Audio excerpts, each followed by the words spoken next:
Hello, everyone. Welcome to the series Mud Talks, Career Paths in Environmental Remediation with Ben Stanphill, Class of '08. My name is Vanessa Chu, Assistant Director in the Office of Alumni and Parent Relations. We thank you for attending today's event, and we hope you and your family are safe and healthy during this time. This talk is being recorded and will be distributed after the event. Please feel free to type your questions in the Q&A box, not the chat, and we will try to get through as many questions as we can. Now, to briefly introduce our speaker, Ben Stanphill graduated from Harvey Mudd College with every intention of doing anything but engineering. 13 years later, he is a senior civil engineer focusing on environmental remediation with Arcadis US Incorporated, a global design and consultancy firm based in the Netherlands. Now, I'm going to turn it over to our speaker, Ben. Take it away. Hey, everyone. How's it going? Thanks, Vanessa. So let's get this thing shared. See if that works. Cool. All right, thanks. As Vanessa mentioned, my name's Ben Stanphill, and I work at Arcadis US Inc. I graduated from Harvey Mudd back in 2008, and I should probably get off the title slide so I know what I'm talking about. Really quick agenda for what I wanted to talk about today. I appreciate you listening in. We're going to start off with a health and safety moment. Just in the work that I do, we really keep health and safety paramount in everything. So we start off all of our presentations and calls with a moment just to focus on it. I'll give a brief introduction to myself, talk a little bit about environmental engineering and specifically environmental remediation, which is more of what I do. We'll look a little bit at some public information repositories. There's a lot of information that's available to the public online about potentially environmentally impacted sites near you that I think it's helpful to know that they exist. I know I was certainly surprised once I started working in environmental remediation to realize how pervasive certain chemicals were in the environment and in the built environment. And then at the end of the presentation, I'll give a little bit of a plug about Arcadis, the work that we do, which on the one hand is the environmental remediation, but we also do quite a bit of other work as well. So for our health and safety moment, September is National Preparedness Month. FEMA's put this together every September to take a look at just disaster preparedness. Over the last few weeks, we've seen fires in California, the hurricanes and flooding in the south and on the east coast, and this is something that I know, for me, I always mean to do it, and I'm finally getting around to this year. But just having an evacuation plan, building a kit with a couple days worth of, food, water, batteries, other things you might need in the event of an emergency. And then talking to your kids about being ready as well.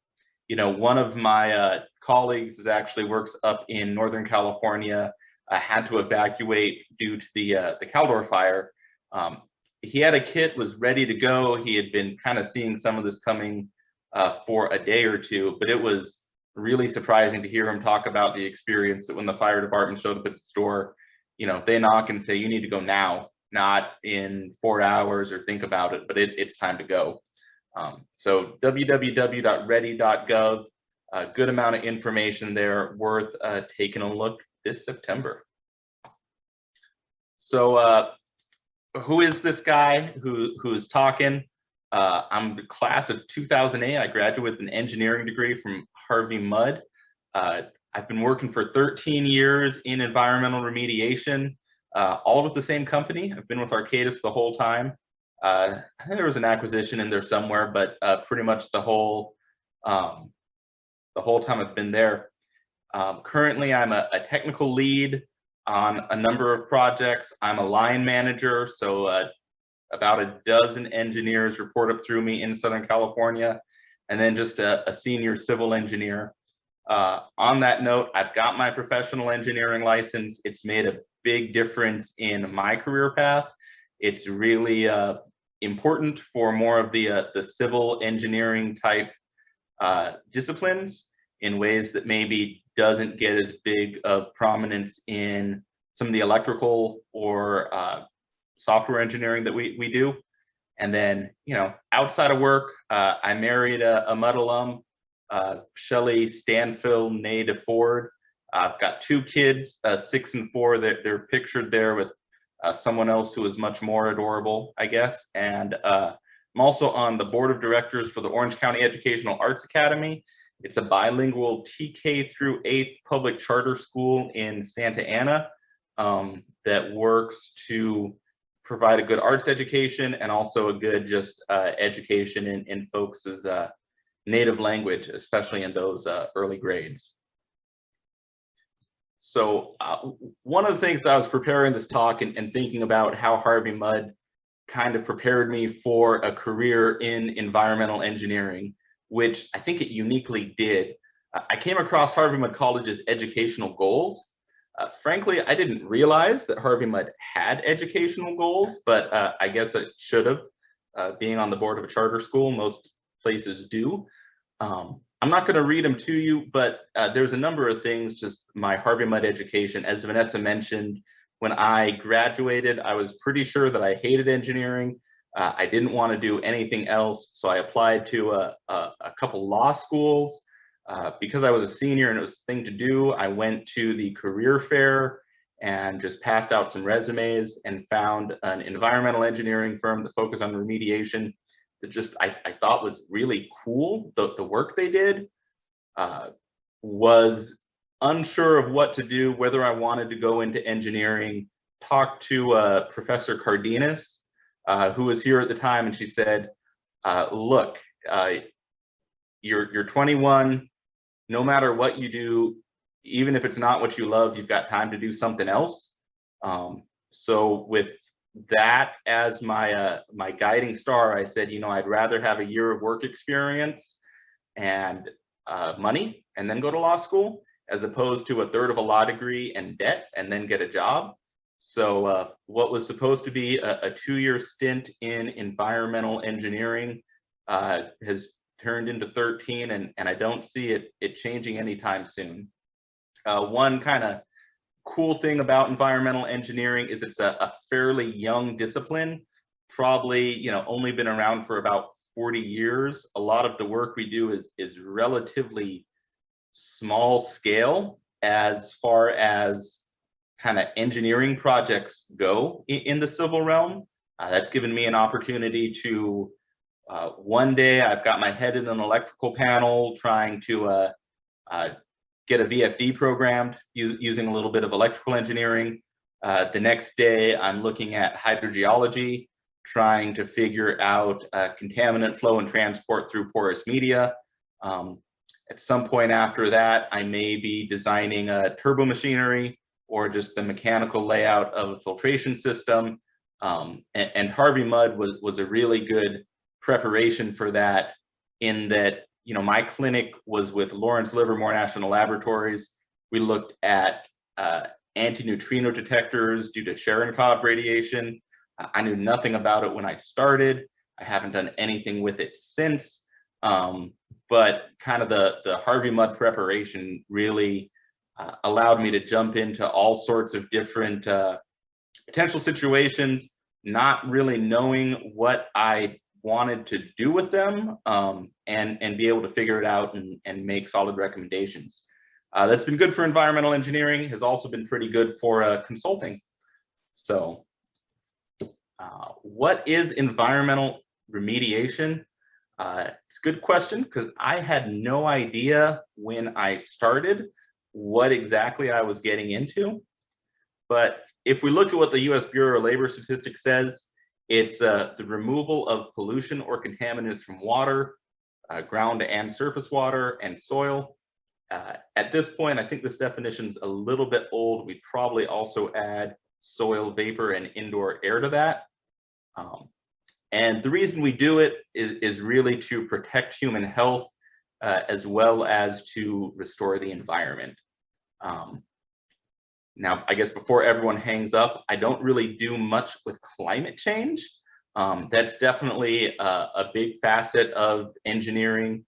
but the remediation that I have tended to work in and that we'll talk about today is much more about toxic contaminants that may be either acutely or chronically toxic to people, less catastrophic world-ending disasters, and more drinking this water over the next 20 years will, likely give you cancer or other acute health effects. Definitely climate change is super important and one of the main topics of our times, but not really what I'm dealing with. So moving on.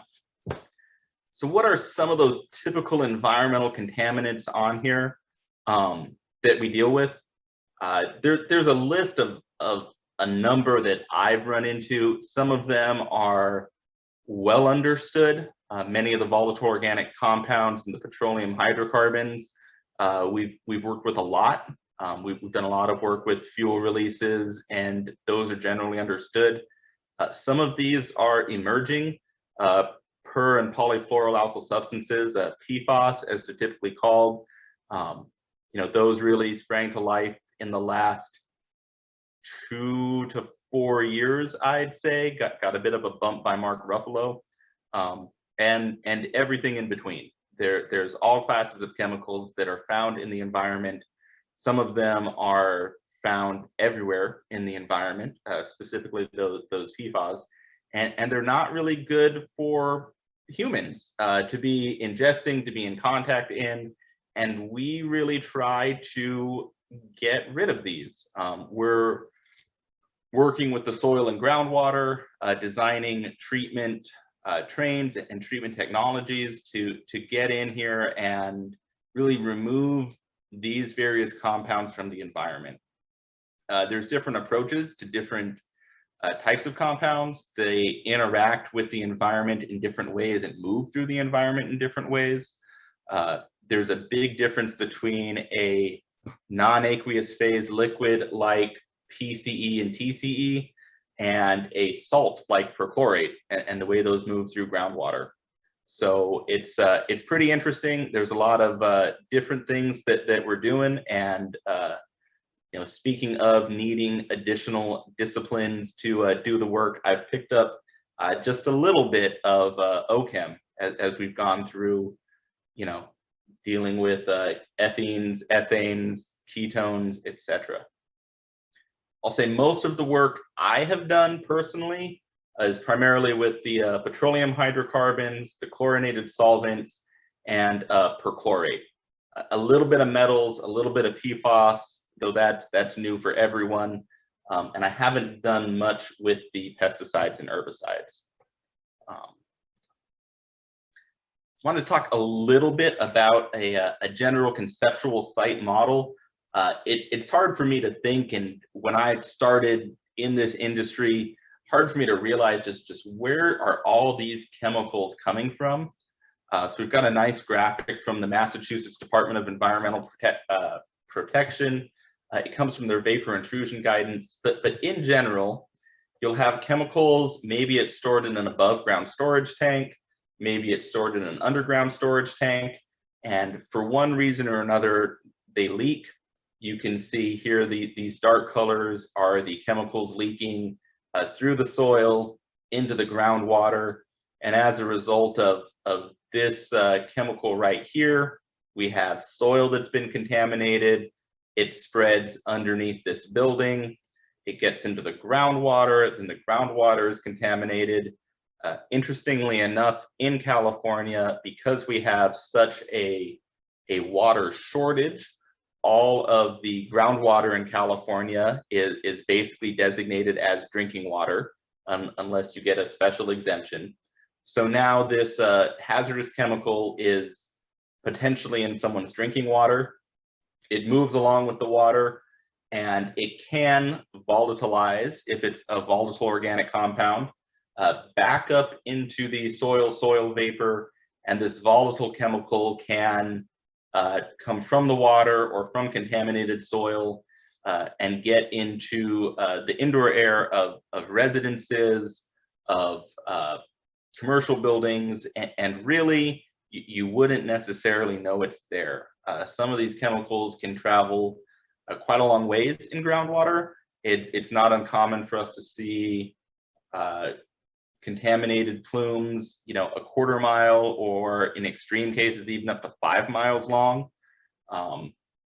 So it is, you know, pretty astounding to me, or was pretty astounding to me when I first got involved, just how pervasive some of these chemicals could be. There's some other items on this slide that it's worth looking at. You know, things generally are not moving through bedrock. Get to do a little bit of geology there. It can come up through crawl spaces or basements. Not as many of those here in California, where we're typically a slab on grade construction, but you know, a number of ways for people to interact with these chemicals.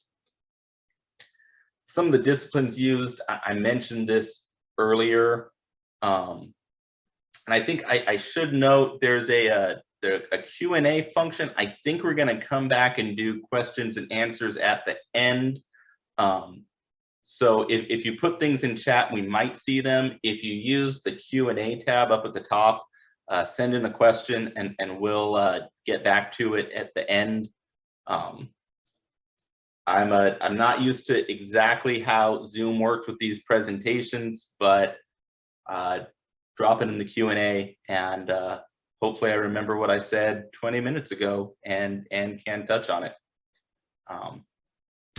Some of the disciplines we use in the remediation field, there's a lot of geology, a lot of hydrogeology that I've had to pick up on. I actually started Harvey Mudd with the intention to be a chemistry major, and then switched to engineering because I didn't know what I wanted to do with my life, and engineering seemed to keep more options open. But I've been able to use a little bit of that chemistry background here. Microbiology in certain treatment technologies becomes really important, and then various disciplines of engineering, electrical, chemical, mechanical, civil. As I think the environmental field is probably a little bit behind the times on computer science, but we're ramping up into that quickly. And then there's also quite a bit in, I ended up doing a lot of construction work when I started, which was kind of fun and different. So just to talk a little bit about some of the major players in and major regulatory agencies, specifically in California. Most states have their own kind of departments of environmental health that will manage these sites. California has about 2, kind of 3. We have our State Water Resources Board, which is divided into 9 regional water quality control boards, and their purview is really, you know, making sure the groundwater in California is able to be used by the residents of California. The Department of Toxic Substance Controls, their purview is you know, really making sure that California's residents are not coming into contact with toxic substances. And so we work with them to restore land. There's also the federal EPA. In general, they will delegate regulatory authority to a more local board, but there are some projects like federal Superfund sites that you may have heard of that are still managed by the EPA, and they have a hand in. There's also other local agencies, various county departments of environmental health will take on some of these projects. Air pollution control districts in California don't deal with this directly, but have a hand in how some contaminated sites are remediated. And there's various other regulatory agencies depending on what we're doing. In most projects, one of these agencies will be the lead, with some deference to the others. So how do we find where some of these contaminated sites that I've been talking about and sound really scary are? One big one is property transactions. It turns out if you own land and contaminated media, contaminated soil, or chemicals are found on that land, it's now your problem. There's a little bit of nuance there, and obviously if it can be traced back to a previous owner, there's some amount of litigation that's going to happen and could get it back to them. But based on that, if you own it, it's your problem. There is a large section of our industry is driven by, when property is changing hands, doing a phase 1 or phase 2 site assessment to make sure that, hey, this commercial building or industrial building that I'm buying is not going to saddle me with a large environmental liability. Or if it is, I know and can work that into the purchase and sale agreement. Other ways that we find environmental sites is a state agency that is responsible for public water supply wells. They have very rigorous testing that is done, and if they detect a uptick in, let's say, tetrachloroethene, PCE, in a water supply wells, they will look upstream of those wells and send letters to basically everyone upstream of that well that says, have you ever used this chemical? Let us know how much and when, because you may have impacted a water supply well. That is a letter that you don't really want to get. Most of these chemicals that we're using are hazardous substances, so there are other permitting process in place if you want to just use them as part of your business. This could be a RCRA on the federal side. Various other counties have their own programs for just tracking hazardous materials usage. And then there are the obvious, if there's a spill that gets reported, if there's a train derailment, other catastrophic events, pipeline releases, etc. Those are usually pretty obvious. So the way the cleanup program is set up, you typically have a regulatory agency. This could be the DTSC, the Regional Water Board. They will notice or note that, hey, there's been a release that was either reported up by the responsible party, or, as I mentioned, found in a groundwater well. They'll work out an agreement with the responsible party, which could be anyone from a large multinational firm to a small family trust to an insurance company. Typically, the responsible party says, hey, this is really important, but not really what I do. I'm going to hire a consultant to kind of stand in the gap, really understand what we want to do as part of this environmental cleanup, interface with the agency to make sure what we're doing is realistic, and also communicate back to us, how much do we have to reserve for this? How much money do we have to set aside? We'd love to set aside less money, but just dealing with all that. This is, the general setup. Arcadis and my role has been in a consultant, kind of working to make sure these projects keep going. This can certainly get more complicated with larger projects, but this is just the general layout. So some examples of, how does this stuff get in the environment in the first place? A lot of what I deal with is legacy contamination that has happened 50 years ago. These chemicals persisted in the environment, and we're either just now realizing how bad they are for us, or we are, just now realized the extent of where they were. If you've ever seen a gas station that's closed down and no one else moves in there, you're like, man, that is a nice piece of real estate. You could put a McDonald's there or something. Why hasn't someone bought that land? There was probably an underground storage tank that, when it was put in, we want to put these fuel storage tanks underground so that no one can accidentally crash into them. No one can mess with them, and it saves space. But when we put these underground, in the 50s, 60s, 70s, it was just a single-walled steel tank. And if you've seen it enough, if you bury a piece of steel underground for 50 years, it's probably going to rust. So we had small releases from these tanks, and fuels and other compounds could get into the environment. Other times we have a family-owned dry cleaner.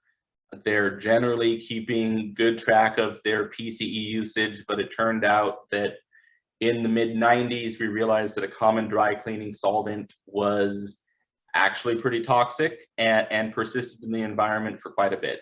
And we needed to get rid of it. Totally lost my train of thought.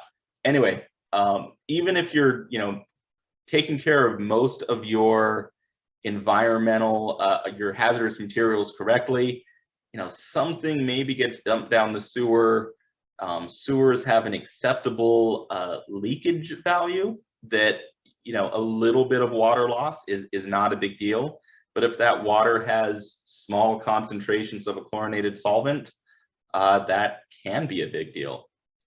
One project that I worked on, the dry cleaning owner believed they were hooked up to the municipal sewer. They were told that by the strip mall owner. It turns out their drains just went 200 feet behind the strip mall to a dry well that just dumped 200 feet underground. So the water that they thought they were responsibly sending to that municipal sewer actually just got dumped in a hole in the ground. That one was kind of a bummer, because again, that was a family-owned dry cleaner as opposed to a large multinational organization. Other ways that this can happen is working with the Department of Defense. Various companies did some major testing out in a fairly rural area. As time went on, that testing program ended, but if you've seen the LA metro area, you know that it just tends to expand. And what 50 years ago was out of everyone's way, no one's ever going to move here.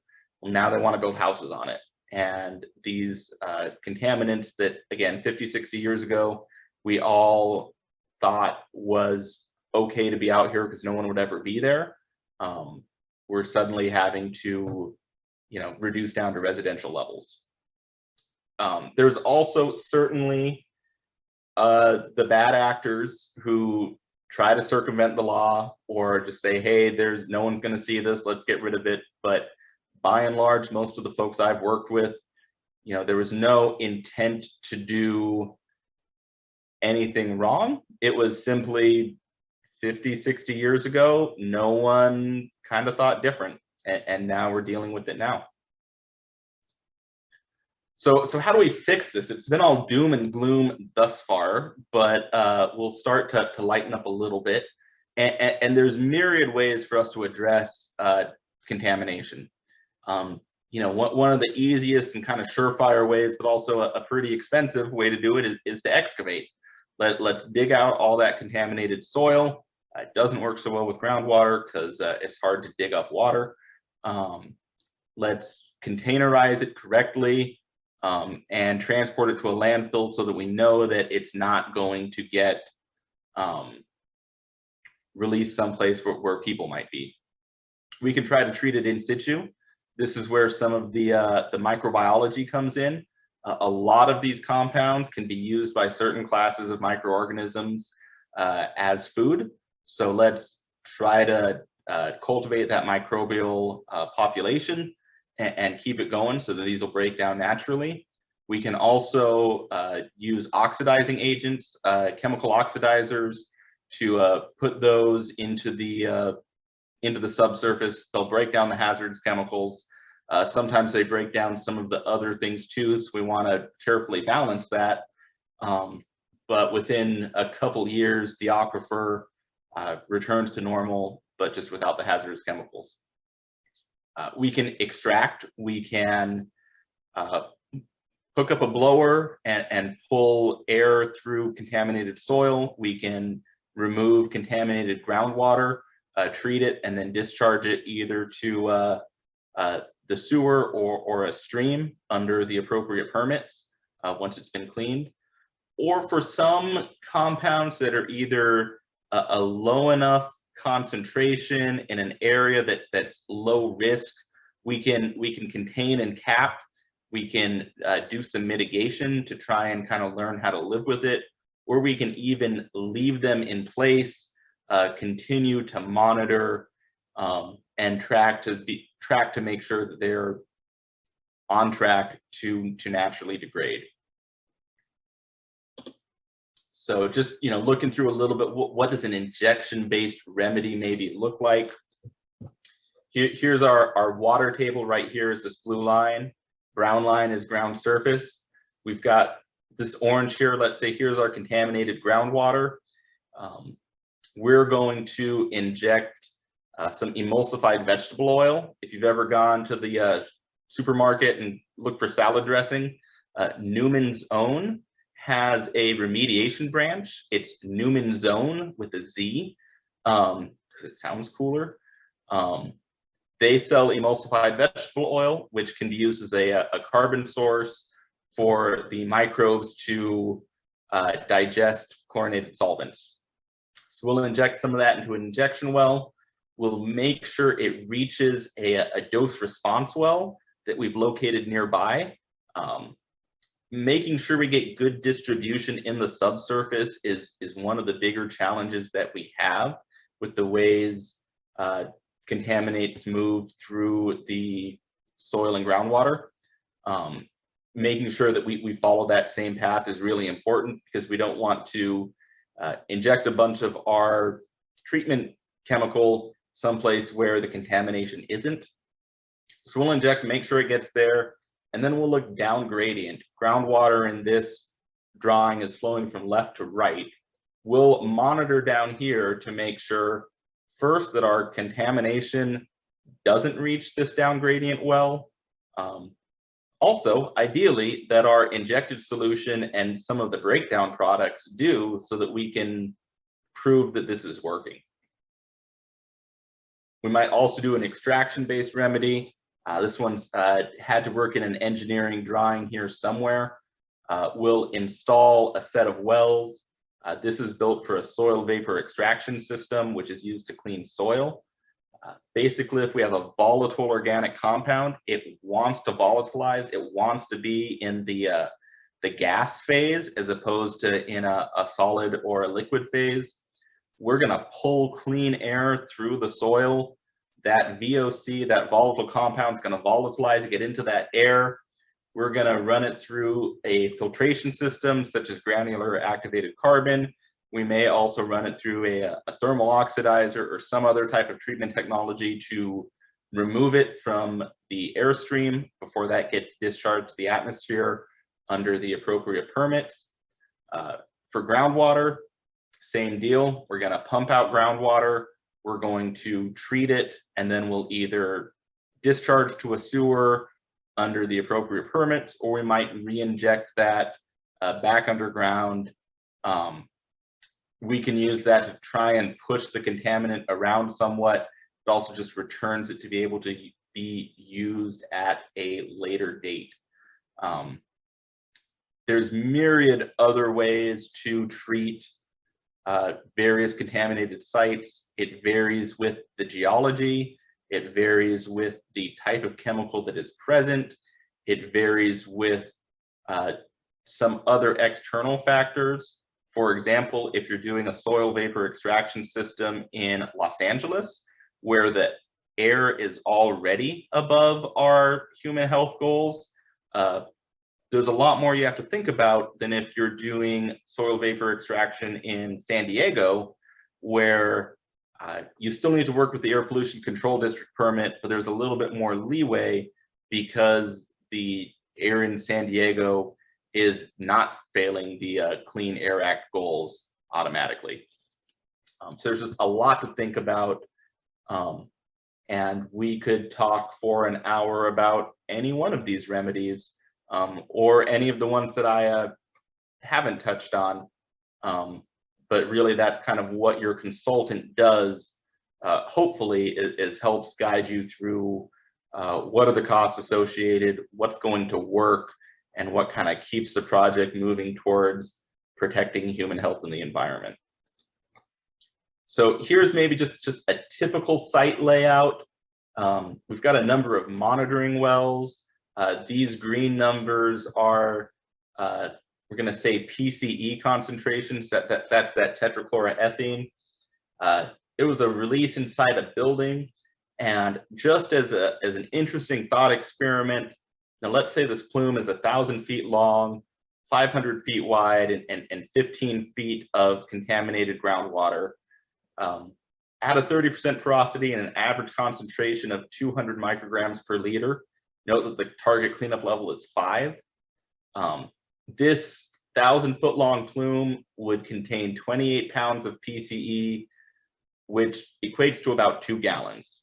So you can imagine that over 50 years of operation, if someone dumped the wrong 5-gallon bucket into a planter that had some amount of PCE, that could trickle down and cause a groundwater cleanup that is potentially costing in the millions of dollars to remediate.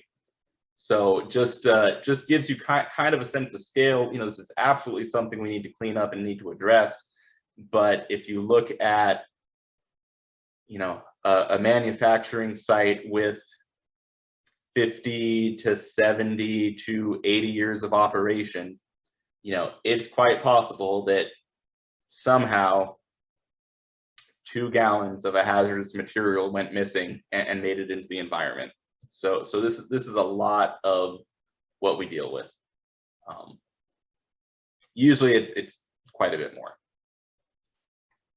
So one thing I wanted to show everyone, there's a lot of public information, especially in California, that can be used that you can look up to see what sort of contaminated sites are in your area. Geotracker is one. This is, if you Google Geotracker, it'll come up. I'll save you the trouble and hopefully this works. But you can go to Geotracker, you can type in an address here and it'll tell you what contaminated sites are in your area. I typed in Harvey Mudd. So we'll go to the map and let's go to just the map. So here's Harvey Mudd College. You can look, you can see these red boxes with the X's on them. These are sites that are overseen by the water board. The X's mean they're closed. And because they are red, that means this was a leaking underground tank. You can see these green boxes. Some of them don't have X's on them. That means they're open. This is anything that's not a leaking underground tank. Triangles are sites that are overseen by the DTSC. And if you click on any of these boxes, I like this one better, you can then click on the link and it'll bring you to a page that has information about that site. This was a 76 station. It was closed in 2007. That means it had been remediated to the agency's standards. If you click through here, you can look up site maps and documents. This will tell you, have a list of all the reports that have been written, a list of all the monitoring reports, and you can open this up. And this one's pretty old and kind of at the end of things. They stopped doing a lot of work, but it's got a background of what happened, what has currently been done, and some figures showing the site. That one's kind of lame. Let's jump over to this one. This is you know, the Haley and Aldrich, great firm working on this one, and you can see there's a nice report. We can scroll through. They've got some figures and tables. Figures are more fun to look at if I can find them. So we've got a figure that shows the site, shows their monitoring wells, shows basin-wide the way groundwater is flowing. And if you go down, can show the concentrations of the various chemicals that were found in their monitoring wells. So it's definitely something that, you know, I never knew existed, but is a pretty powerful tool that you as that's publicly available. If you're interested in, it's worth checking out. I know as I've kind of looked at houses lately, it's been worth doing a quick check on this just to see what's around. There's just some things. You can also, you know, if you wanted to look, you know, you can see there's really not much around Harvey Mudd, and in residential areas, there's generally not. But you can also see areas where there is a lot more industry. And as you go to the west into Covina, kind of San Gabriel area, oh, now there's too many sites. You'll see it'll grow, and that's actually because the entire San Gabriel Valley groundwater basin is a Superfund site that is getting managed with EPA and various other agencies. I think DTSC has some parts, and a lot of work's being done to get that cleaned up. Just some notes here on the slideshow, some other public repositories that are, I think, pretty interesting. I showed you Geotracker. DTSC has a similar site called EnviroStore that also has some other information because they're dealing with not just cleanup sites, but hazardous materials usage. US EPA will let you look at federal Superfund sites, so that's not updated quite as often as the California ones. And then just some interesting things, especially living in LA, that it's worth looking at. The Department of Conservation has an oil and gas well finder, so you can find oil and gas wells, current and historical, that may be near you. And this national pipeline mapping shows where approximate locations where some fuel pipelines are. Again, it's kind of stuff worth knowing, especially if you're looking at buying a house. It can be interesting to see, and as you drive around, you'll start to notice signs for these. If you work in the industry, it's really kind of eye-opening and a cool chance to look at our infrastructure that we don't typically pay attention to. So really quick at the end here, and then we'll go to questions. Just want to do a quick plug for Arcadis, because you know, I've been here for 13 years and I think it's pretty cool. We're probably a mid-sized global consulting firm and growing. We tend to punch up a bit. We've got our cool salamander logo and some interesting stories about our name and the logo. We were originally named, we're a Dutch firm originally named Heitemai, but there were like 6 silent J's in there and no one could pronounce it outside of the Netherlands. So we chose Arcadis as our name because it's heaven from Greek mythology or something like that. Just how many people? We've got 28,000 employees worldwide. We work on tons of projects and we're in 40 countries.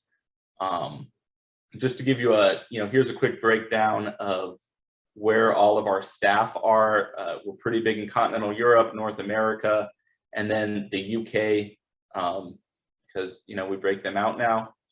We have offices across most of North America, most states. Even if we don't have an office, we're probably doing a project and supporting out of something nearby. Just, for example, I sit in Southern California. I've been working from home for the last 1.5 years, and we may never go back to the way it was pre-pandemic, but I work on projects in Northern California, Hawaii. I've jumped in on some things in kind of North Carolina, New York. Luckily or unluckily for me, there's a lot of old industry in Los Angeles, so I've got a lot to do close to home. But we're all over the place. we've got our 5 core values that really try to drive what we do, and we attempt to live these out in all of our projects and in all of our work. And I've really found these to be something that we do try for.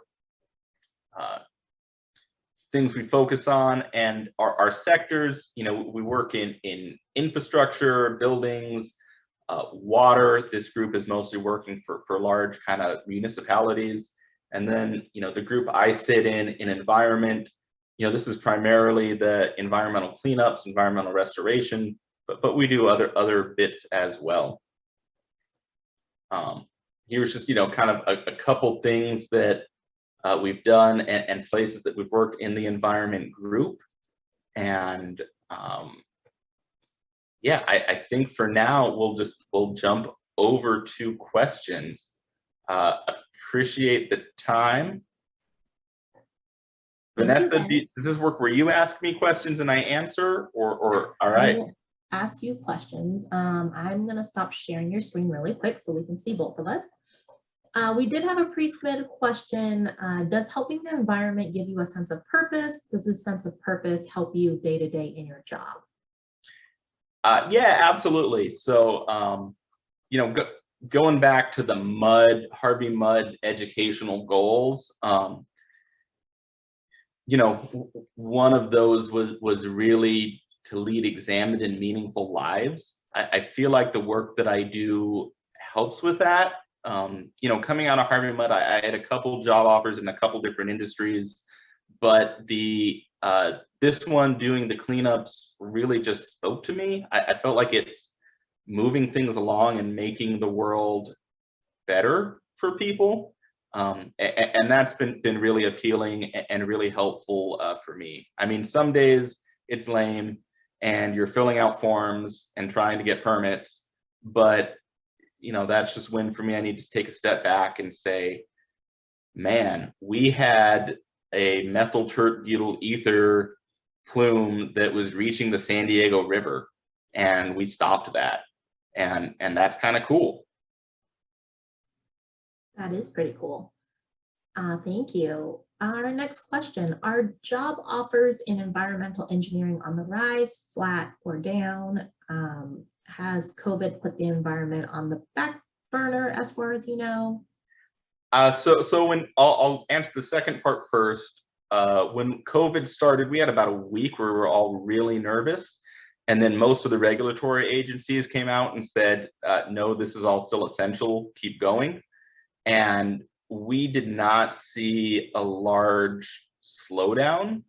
Again, there was kind of just a blip, and then it was back to full gear. There's definitely some bits and pieces of it that may slow down or pick up, but for better or for worse, we're always kind of finding something new that we used to think was great and is now really bad for us, that we're trying to clean up. Hiring's been pretty steady, is maybe even on the uptick. Salaries are frankly probably lower than you'll get if you're just going straight into computer science, but it's steady. It has a strong local component, and I think we're starting people, someone will fire me for this, but 60,000-ish. Depends on a lot of stuff. Great, thank you. Do you get to the work in environmental justice communities or form nonprofits? Also, do you work on brownfields? We do work on brownfields. We are generally hired, so it's a little funny because usually we are hired by the responsible party that's doing the cleanup. We do some work with environmental justice communities. We work with the Nature Conservancy in Los Angeles through our water department. Most of the time, though, the people that are hiring us are the people who are responsible to actually clean up the contamination. And those are usually not the nonprofits. Got it, thank you. Based on your experience, what are some environmental practices, regulations, that are overreached and others that are effective in cleanup, protecting public health? And also at the end of the day, what are some things have you been able to accomplish that result in a cleaner environment? Yeah, that's always a little bit of a push-pull, right? The laws as they are written are written based on some laboratory trials that may not be appropriate in the field. One project that I do is cleaning up NDMA, which is a component of liquid rocket fuels. The health-based levels to clean up to are below what analytical laboratories can actually detect. And so that kind of just puts everyone in a little bit of a hard spot. Some other things that we've run into is, with the water and groundwater being completely deemed potential drinking water based on the water shortage. There are some areas where we're kind of stuck cleaning up to a very low standard that we might feel is inappropriate. But that just leads to a lot of good conversations with the regulatory agencies and working together. And I think we've been able to do, a lot of good things. Mentioned before, we're able to clean up the largest MTBE plume west of the Mississippi and stop it from going into the San Diego River. So some cool stuff. Very cool. When dealing with sites that are contaminated through groundwater, do you investigate to locate the source and remediate? We probably should. Thanks, Karen. Yeah, if you find groundwater concentrations that are above our screening levels, you really need to find out where it's coming from and go back to it. Otherwise you're kind of just kind of putting a Band-Aid on the wound, but not really addressing the main issue. There's reasons we might not be able to, but generally, yeah, we want to find the source and take it out. Thank you. So have you had to use much physics in your career? Have you encountered anyone else in the field that has had to use much physics? We do have someone who is interested in pursuing an entry-level position in this field. Yeah, if I ask a physics major, everything's physics, right? So of course I have to use physics on something. That there's some, but probably most of the physics that we do is not really geared towards the environmental remediation. That being said, most of what I learned at Mudd wasn't necessarily geared toward environmental remediation, and part of what we do for this is kind of making it finding new ways to apply what we know, or finding new ways to apply what we know in new situations. And I think the physics curriculum of Mudd probably does great with that.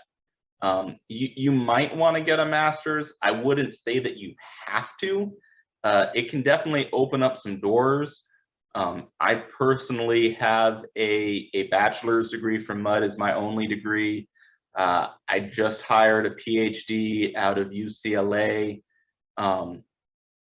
We're hit and miss with how well PhDs really fit into consulting, because it is just a little bit of a different mindset. I would say go for it and look for ways that you can turn your experiences and knowledge into ways to address your passion. Great, thank you. Where do you see the future in terms of environmental remediation, especially of groundwater? Seems like the industry is having incremental improvements in approaches and technologies. Any exciting innovations on the horizon? Yeah, PFAS is the big new thing, right? Well, of figuring out how to deal with that, as we found it really just pervasive in the environment. There's been a few major shifts in environmental remediation, from us figuring out, oh, all those underground storage tanks are leaking, let's pull them out, to dealing with, more chlorinated solvents, to new chemical compounds. Cool things coming up. Again, PFAS is pretty interesting. There's some interesting work with dynamic groundwater recirculation, ways that our pump and treat systems can work better that I think are pretty neat. And then I think, one thing that I'll say the industry at large is getting more serious about is, even though remediation is cleaning up the environment, it is producing greenhouse gases. We're doing construction work. It is not by definition a super green industry or super sustainable in terms of like greenhouse gas emissions. And I think we're getting more serious about counting those costs and finding ways to incorporate those into our evaluations. Thank you. Does homeowner radon mitigation also remove other unknown potentially harmful contaminants? Without knowing everything, I'll say probably. Generally, radon mitigation is evacuating air from underneath your house in your crawl space and discharging that to the atmosphere so that radon doesn't build up. Same technology is used to prevent VOCs from migrating into people's houses. So it's very similar. Okay, thank you. So we do have a few more questions, so we might be running over the hour. So folks, if you can sit tight with us, that'd be great. What attracted you back to engineering in the environmental field? Would you recommend Mudders to explore careers in environmental? Yeah, I think absolutely. I mean, environmental engineering had been something I kind of always wanted to do. I got an internship that was not as much fun, and I was like, maybe I'll not do this. But then when I kind of plugged into a specialty firm working on remediation, it was exactly what I thought. It was really cleaning up these sites and kind of getting restoring the environment as opposed to looking for ways to minimize the hazard on paper. I totally forgot what the question was, but yeah, that was really what kind of pulled me back in. And it was a lot of just getting back to engineering in general, was knowing that I was young enough to try something new and not have it ruin my life. So I'll go for it. I think that was a big thing, especially coming out of Mudd and not feeling like I wanted to get a PhD. I had this big concern of, oh my gosh, am I going to make the right choice? And if I don't take all these opportunities, am I going to be stuck behind? And that was really just not the case. And the more I work with people now, the more I run into folks who didn't really start their careers until their late 20s or early 30s who were doing great. So that's great advice. Well, you did mention about considering law school at one point. Did you ever follow that interest into environmental litigation support or expert witness work at Arcadis? I haven't yet. I probably, with 13 years, you think I might be an expert witness, but I probably still need another 5 or 10 to have that august personage that you want on the stand. It's definitely something we've looked at. It's helped in that I can kind of get where the lawyers are coming from. Generally, if the lawyers are involved on a project, it's not happy for anyone. I'm kidding, actually. Some are great, and I've got a number of projects that are like that. But ideally, we're all working together without necessarily driving to litigation. So, thank you. How often do you come across a project that required on-the-job learning? All of them. Really every project site that we work on is a little bit different. There's something that is in the lithology or the built environment or the way the contaminant was released that's not like anything else that I've done. So I mentioned we do a lot of geology and hydrogeology. You probably know that those majors don't exist at Harvey Mudd.